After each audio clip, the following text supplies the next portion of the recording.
Hey there, Santa Rosa County. It's Thursday, February 27th, 2025, and we're here for the Boardroom Breakdown.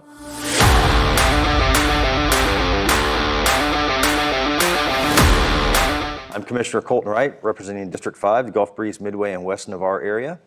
I'm Ray Eddington, County Commissioner, District 4, representing them.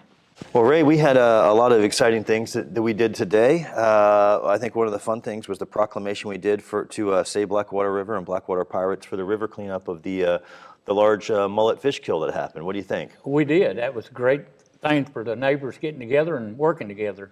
That was a big issue, all the fish out there, and they done a good job. Yeah, I think it's important to remind people that mullet are cold-blooded fish. So when we had Snowmageddon happen several weeks ago, create a large fish kill, and I don't think a lot of people, if they weren't affected directly by it, didn't see the literally tons of dead mullet, they wouldn't have realized how important it was for these folks to band together and clean up. So we just wanted to recognize them and thank them for their efforts. Yes, sir, we do. And I'd like to thank Commissioner Smith and Brad Baker and his son being out there helping. That's right. They got a lot of good fertilizer now. They do. The other thing we did, we discussed our Land Development Code task force that we put together of a number of citizens and other stakeholders. We got that through today, which is going to be an 11-member group. And I'm very excited about what that task force is going to be able to do to help provide some recommendations back to this board on improvements to our Land Development Code. That was one major thing we needed to do. Get a good board, let them talk about stuff, bring it to us, and we make the hard decisions. That's right. But that's a good thing we did get passed. Yeah, I'm excited about the possibilities and the opportunities for some significant improvements for Santa Rosa County, and I'm excited about it. Hey, one other thing we talked about, we approved the continuing contract for the cost sharing for traffic signal monitoring. I think a lot of people don't realize that Santa Rosa County and Escambia County both pay an engineer on a contract basis, along with Florida Alabama TPO, that helps time those traffic signals. I know in the Gulf Breeze area, when all that traffic's going back and forth to Pensacola Beach, it used to be that traffic would back up all the way through the city.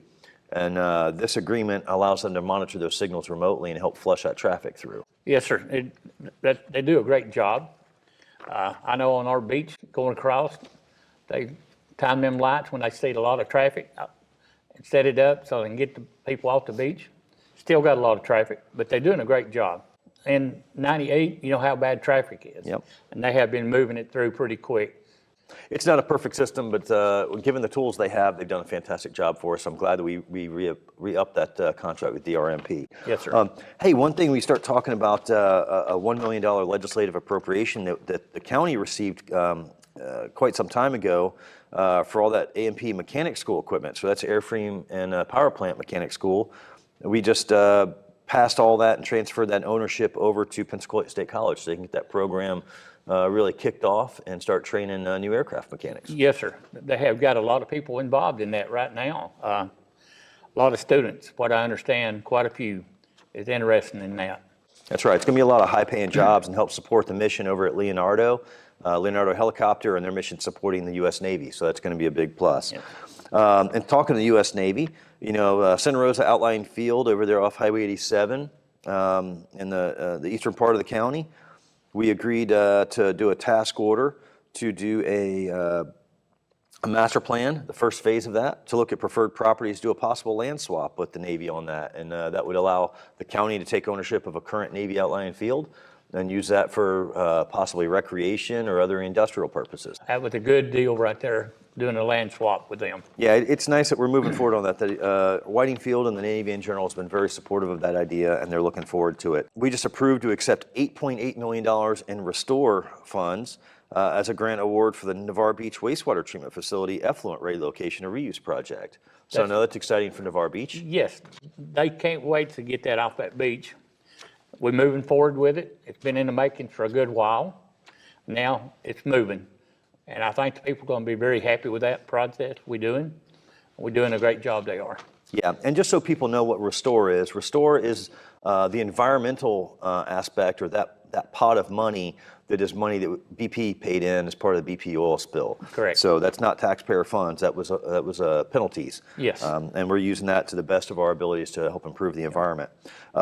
Big thing on Navarre Beach. I know the idea of tolls has been kind of a contentious and a hot potato topic to talk about, but you know, we had discussion on Monday that's pretty in-depth. Today it was just on our consent agenda. But we agreed to research the cost of a toll-by-plate system and also to look at what the possibilities of what that rate structure would look like. So right now, it's just preliminary. Yes, There's sir. no tolls going in place right now. Nope, I have done my research on tolls in Pensacola.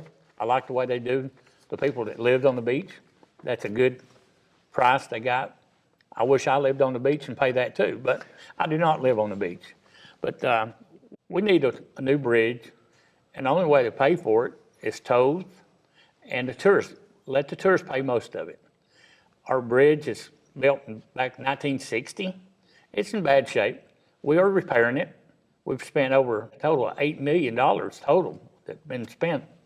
Now it's time to look forward to get a new bridge, wider bridge, more lanes, and we can make it work. We got to work together and let the tourists pay for it. That's the only way we can do it. Yeah, I'm glad to see that the board's taking some action on this. It's just so everyone's clear, we're not putting tolls in today, but we're just doing the research so we can make well-informed and good decisions moving forward. So I'm excited about that.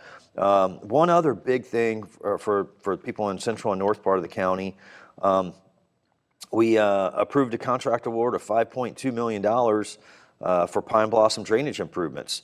That's exciting for that area. That's a lot of money for infrastructure. It is, but they need the drainage to get that water out from up there. It should have been done years ago, but now it's on the right track. We're doing the right thing to help these people.